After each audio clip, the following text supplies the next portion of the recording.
The Stage Door Show, celebrating the independent artist. Hosted by Dave Hondel. Hi everyone, welcome to the Stage Door Show. This is Dave Hondel. Tonight, we have an award-winning actor of stage and screen who is starring in a new 8-episode TV series entitled Chaser, out now on demand on Prime Video, and we're honored to have him with us tonight. So please welcome to the show, Russ Russo. Thanks for being with us, Russ. Thank you, Dave, so much for having me. So, I got to tell you, this new project Chaser, I saw the trailer. It's amazing, and I thought it's a very interesting storyline. So I just want to have you kind of tell our listeners a little bit about the project, and because I'm excited to get into it. So I wanted to talk about that a little bit. Yeah, I mean, that's what drew me to it. The concept is fascinating to me. So it's basically about a guy, Eddie Sebastian, who obtains the power to re-edit his life for only a period of 24 hours. So it's sort of asking you, what would you do if you could redo your day? Wow. I mean, that's pretty cool. And, and I think some of us would want to do that, but then you have to face a dilemma. Do you want to change history? So does your character struggle with that at all? I think he's unaware of it until it happens to him. Sure. And playing with those kind of power dynamics is it's just a really fascinating study, Yeah. When you think about Prime Video, obviously it's a very popular streaming service, and a lot of great shows are on Prime Video. The fact that this one is also there, and just I want to talk to you about the streaming services that are out right now, because years ago, like when you started acting, we didn't have these types of outlets to for actors to put their work out there. We had a few networks, and obviously cable was out there, so there was a few obviously networks that people could get their work out, but with all the different streaming platforms right now, I mean, as an actor, how does that sit with you? I mean, how do you make that? I mean, because obviously there's a lot of competition between shows right now, but you also have the opportunity to get a lot of work out there, right? So, I mean, talk about the streaming services right now and how it is for you as an actor. Yeah, I mean, 26 years in the game, started with stage, a lot of indie projects, and none of these platforms were available. So I've seen everything from terrible distributors, con men, ruses, to finally, the streaming sort of coming around in the 2010s. Right. And it just opened up Pandora's box. So all of a sudden you had so much so fast. So these people are sort of breaking off to show that we have more quality here than the next guy, but there's a lot of choices. There are, and also as an independent actor, you've done a lot of independent work, but also studio work too. But when you get into indie work, like some of the indie work is fantastic, and typically lower budget sometimes, but I think the passion of the art with the indie world, I mean, it's just some of these indie works. I mean, it just you see some of the even Oscars, will recognize some of the independent work, and it's just amazing. So, talk about some of the projects you were in, because I know I'm going to take you back to I think 2005. I want to say 2005. The land of the college prophets, because I understand when you played that role, Jonah Joe, because you actually got into the role so much that you played, you were that person throughout the entire filming of that, and people didn't realize until afterwards. Talk about that, because that's got to be exhausting, number one, but kind of exhilarating too. Yeah, because when you're auditioning, and I was auditioning since 1998, and you're going through the process of auditioning, there were a couple years there where I'd get something, and then 15, 20 auditions wouldn't go well, and you start questioning yourself, like, what am I doing wrong? What am I doing wrong? So I went to this audition, and I just I had this attitude of, fuck it. Yeah. I'm just going to become someone else at the audition. Sure. It wasn't the description of the character. It wasn't, none of it matched the piece. But I just decided to build that character before going there, and so that's who they thought I was. Right. And you know, IMDb was kind of in its infancy, and obviously YouTube wasn't even around at this time, because I think we shot in actually shot in like August 2003, and so there was no way to cross reference this. Nobody could be like, "Oh, Russ Russo's not straight off the boat from Ireland," Right. aside from maybe the name, but Right. but who knows? They didn't know. Yeah. And so I just kind of I sort of tried to maintain that throughout. I think the filmmakers kind of knew, Yeah. the director, a couple of the producers, but they didn't let on to anybody else. Right. So I just stayed in it, and and that was the most amazing thing to me. But then I realized that you can't really method act for every audition. You can't even do it for every project, and I don't Right. anymore. Yeah. I don't do it like that. But that was quite an experience in and of itself. Well, what was what was your reaction of the cast and the crew when they found out that that wasn't your demeanor normally? So what did they say about that? It was like a couple weeks after we wrapped at an actual cast party, where I just came in with my girlfriend, and started talking to everybody, and they're like, "Whoa, whoa, whoa!" Who's the real Russ? Yeah, yeah. I grew out some hair because I had shaved my head bald. Sure. I grew out a nice Yeah. thick beard. So so I had shaved. I started to grow some stubble, and I came in very, very differently, talking like this. Wow. And they're like, "Whoa, whoa, whoa, whoa!" Yeah.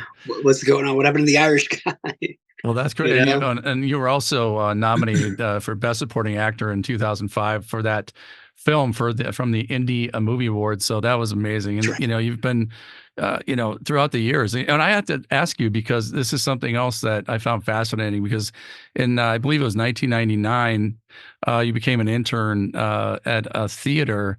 Yeah. And so was stage really your first acting experience? It was, because I didn't know. I didn't know if I could have access to anything else. So I had my very first teacher. Luckily, this woman, she had studied directly under Stella Adler, and she was amazing. She gave me everything about the group theater. The very first play she put me in was Clifford Odets Awake and Sing. Sanford Well, Meisner had well, originated the role. and you I had the mean, lead, right? yeah, and I'm a year into acting at this point. Wow, that's great. So yeah, so she gave me. I mean, it was a boot camp of how to act, and in history, and Yeah. to really be mindful of Stella Adler and Lee Strasberg and Konstantin Stanislavski and Alexander Technique, and just to be aware of these great people. When you walked onto the stage for the first time and faced all the audience and Mhm. in your first lead role like that, I mean, what was your feeling like when you first walked out for the first time? Well, I was late on the cue because I was throwing up in the bathroom. Really? I'm not a natural actor. I don't know why, when stumbling upon this theater, that I even went in. Wow. Um, and I recall throughout most of that play, just throwing up in the bathroom, and then going on, because yeah, my nerves were shot. I couldn't understand. I Wow. couldn't. So I think that's directly led me to doing what I needed to do once I started auditioning, and felt like I needed to just inhabit the character, Yeah. because it was a way of hiding myself. Gotcha. Yeah, that makes Yeah, sense. Yeah, yeah. and then at what point did you become less nervous, I guess? I mean, was it that show maybe later in the run, or was it the next No, piece, or did you always no, get no. like I was doing butterflies? that with theater for years. Really? Um, Probably a few years. I was still doing it.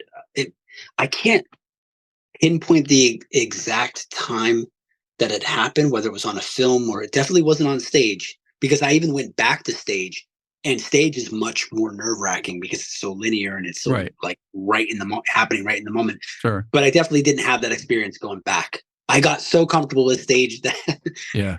that that I would do things that, because theater has parameters, Yeah. and you have, you rehearse for a long time and you have to stick to the script. And I was improvising in between the script, and Okay. even some like improvising throughout the blocking. Yeah. So um, Yeah. I remember a girlfriend at the time. She's a wonderful actress still to this day. But we were doing stage together, and man, she read me the riot act after after getting off stage. I want to say this is about like 2006. I had become comfortable enough in stage that I was doing that Sure. instead of throwing up. Well, And typically, right, the director, when they direct, they typically direct rehearsals, and maybe Mhm, they might give you notes, maybe the first show or two, but then they're really right. not, I mean, technically around, I mean, for the most part. So No, once you know the show, you just do the show. And that's so I would right. imagine that the other actors might throw them off a little bit. That's what it was. I Yeah. was toward the end of the run, and I was getting so comfortable in the character that I just needed to like break up the monotony and make it fresh. And so that's where some of the, let me make this choice instead of this choice. And but when you're on stage with another actor, and maybe they're not, they're Yeah. accustomed to Sure. what you're doing each night. But I just feel like that makes it less alive. Right. You Right. know, and that was my Yeah. thinking. So Well, I mean, obviously, it makes sense to me, but I'm not yeah, I'm not an actor, but at the same time, I yeah, mean, I've directed before, but yeah, but not on the stage, so that's a different animal, I guess. But yeah. when you went on to do film and TV, did you find that having that stage background first helped you when you went on to other things as far as film and TV? Did that help you? I mean, already having that nerve-wracking experience, and then you go on Yeah. to, TV and film is a little bit different method, I guess, right? Yeah, but it's not linear, so you're starting and stopping. So I always wanted to figure out where I was in the piece, because sometimes you're filming the last, or you can film the end of the movie on your third or fourth day of shooting. Sometimes even your first day of shooting. Out of sequence, And yeah. yeah, so you're so out of sequence that you have to know where you are in the piece. So you're constantly building and restructuring and recalibrating that, which was different.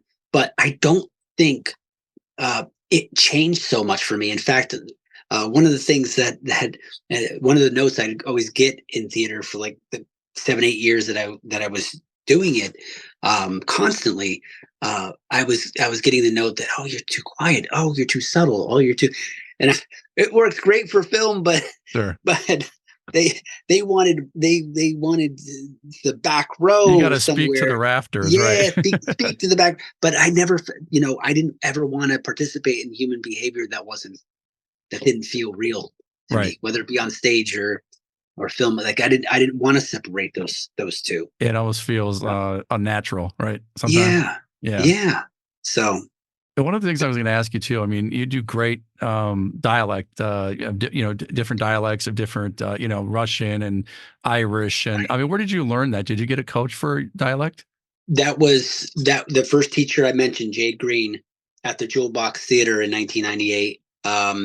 When she laid out the group theater um, history, she had come with um, some dialect paperwork, and we were going through accents just as part of my training every day, written out.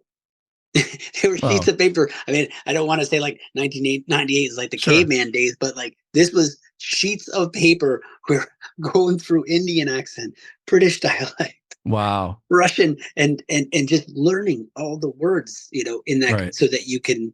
And so it felt normal to me, because I Yeah. had that training for a couple years. So when I went on to films, I was like, oh no, people don't, and they're like, oh, it just depends on how you look. Well, my doctor always checks the box other. So Yeah, right. you tell me what I Right, exactly. Yeah, yeah, I know. That's interesting, that people, depending where you are, you might be, somebody right. else or a different nationality.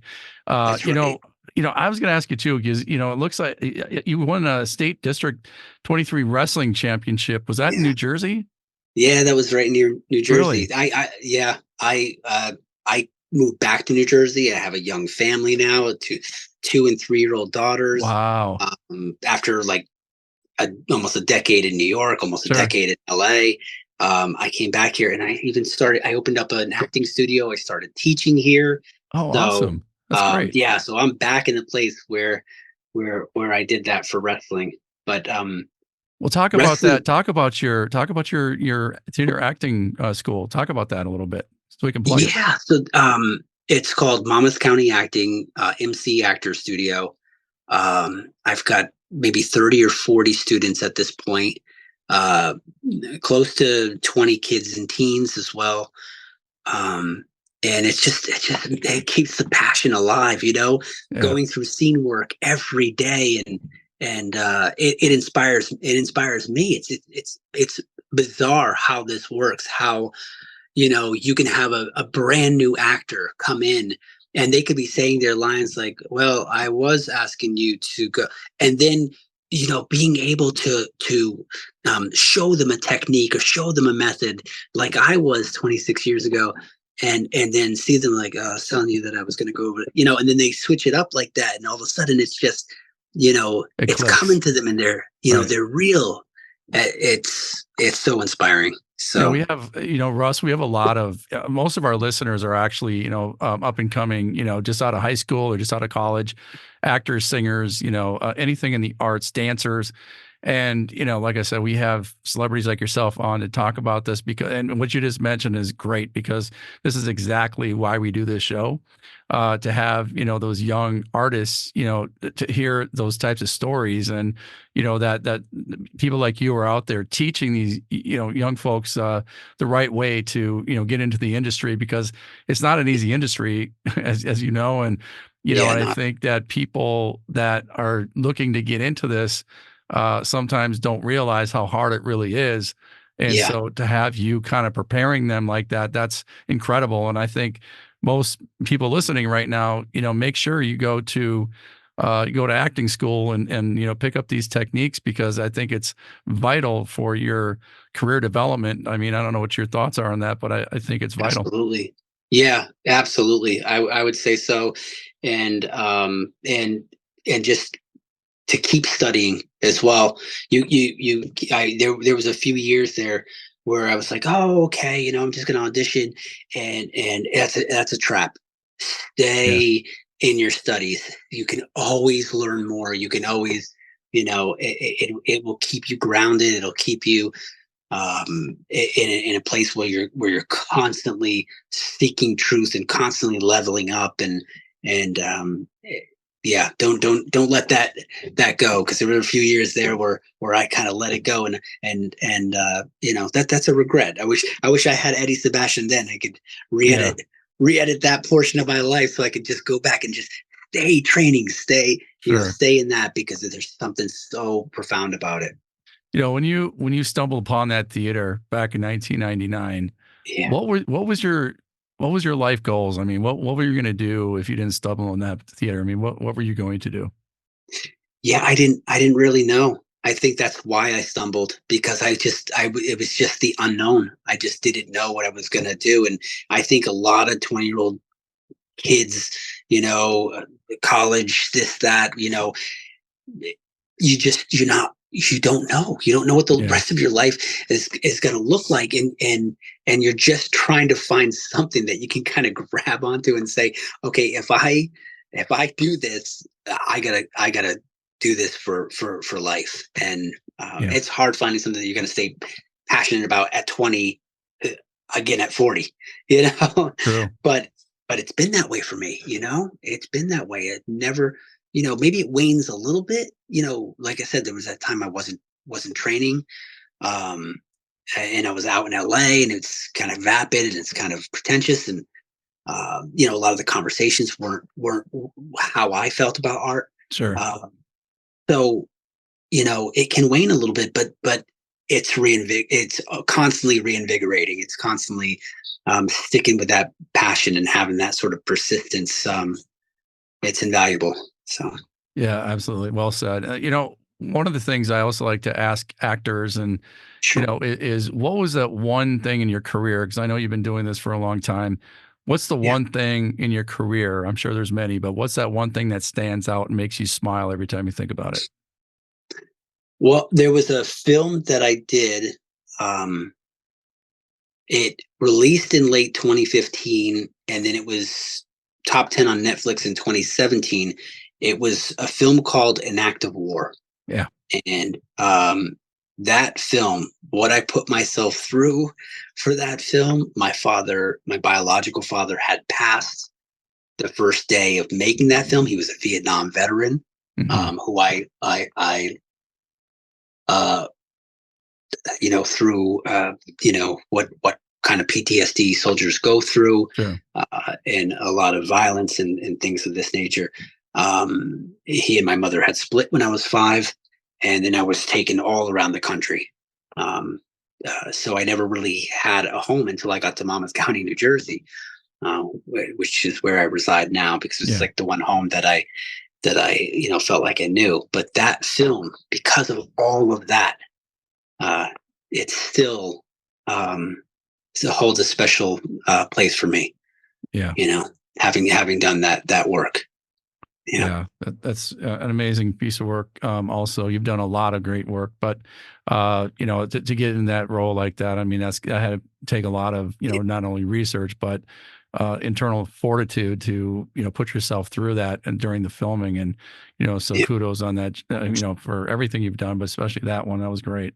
The Thank other you. thing I just wanted to ask you, if there's one role that you could play, there's one dream role Hmm. that you could step, into, what would that be?